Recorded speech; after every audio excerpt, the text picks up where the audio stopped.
Terrible news that came out of Minneapolis with Prince. Really incredible. Yesterday, I want to switch gears just a little bit. I don't know if anybody was following what was going on yesterday with Donald Trump.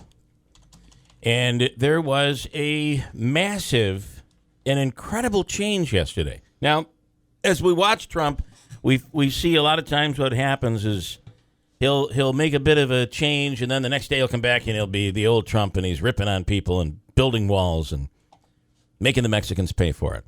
But yesterday he was asked certain questions, like, for instance, he was on the Today Show yesterday, and he was asked about transgender and the bathroom issue. And what do you think his answer was? Trump's answer was they should use the bathroom that they identify with. Now, that is not the Donald Trump we've been listening to for the last 6 months. And by the way, I know, Christine, I agree with that. But it's a long, we can get into it, and, I know people I'm don't shocked agree that he with me. said that. But Donald Trump, I didn't hear that. that came out of his mouth yesterday. Is this the new Donald Trump? Is the real Donald Trump about to come out?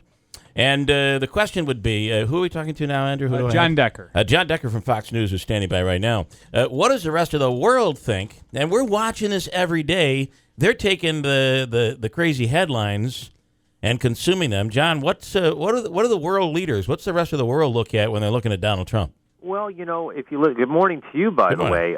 It's interesting because the president has said that world leaders have expressed concern to him on many occasions about Donald Trump and the things that he has said, and we'll have to take the president's word that indeed world leaders are saying that to him. He said, for instance, they came up to him and discussed the campaign and Donald Trump during the Nuclear Security Summit, which took place here in Washington a few weeks ago. But, I think that Donald Trump is certainly a politician. Let's face it, he's a politician now. He's not just a billionaire businessman.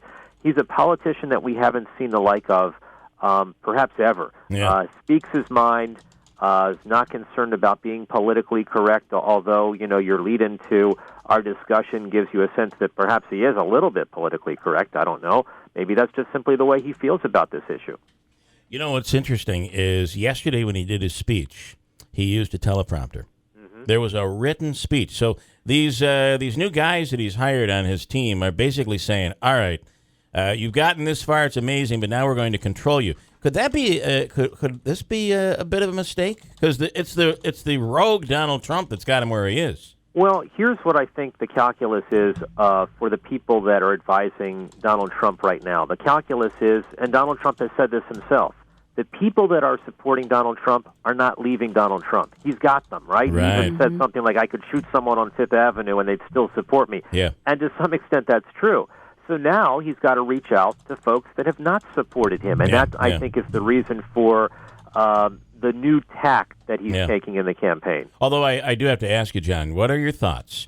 You can say things like, I could go out on Fifth Ave and shoot somebody, and it's still, that comment, because that's rough and gruff Donald Trump, the guy who speaks his mind. But saying, hey, Planned Parenthood, by the way, on abortion, I do believe abortion should be legalized, especially when it comes to the safety of the mother and certain conditions. That was said yesterday. He also made the comment about transgender. Are these issues the ones that are going to, is that going to sit well with his quote-unquote base?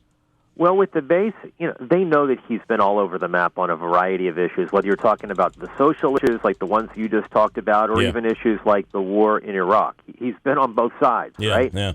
So I think that the supporters of Donald Trump, are taking the good with the bad. They like the fact that he's not a politician. He hasn't spent his whole life running for political office. And so what candidates typically do at this stage in a campaign is that they start moving to the center. Right. Because they want to get, they're focused on the general election, and they want to get those folks out there who may be perhaps inclined to give a look at this candidate that's running on the Republican side. Yeah. So I think that's the calculus that his advisors are giving him.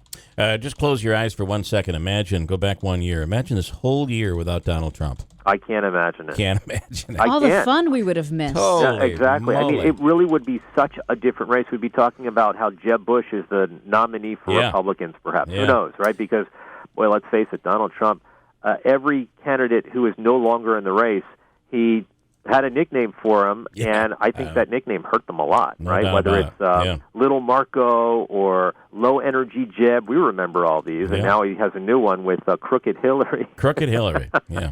Although, the one good thing is, and I've said this before, but I think that not since the presidency of John F. Kennedy have as many Americans been engaged in actually what potentially could go on in the White House as they are right now. I think that's right, and I think that you are absolutely right when you look at the ratings for all of the debates that have happened, certainly on the Republican side, record ratings. And you think about it, people are tuning into debates, which typically are so boring, and yet they want to see what will Donald Trump say, what will he do. And I think that it is engaging the American public. No one would have watched those debates. I don't want to say no one, but, junkies, political junkies like us. We'd be watching it. It would be us. So, all right, good stuff, John Decker. We appreciate it. Thanks for calling in. Have a great day. All right. Listen, sad news yesterday out of Minneapolis. And whether you're a fan or you're not a fan, you really have to respect the talents and the amazing ability out of this guy, Prince. Listen to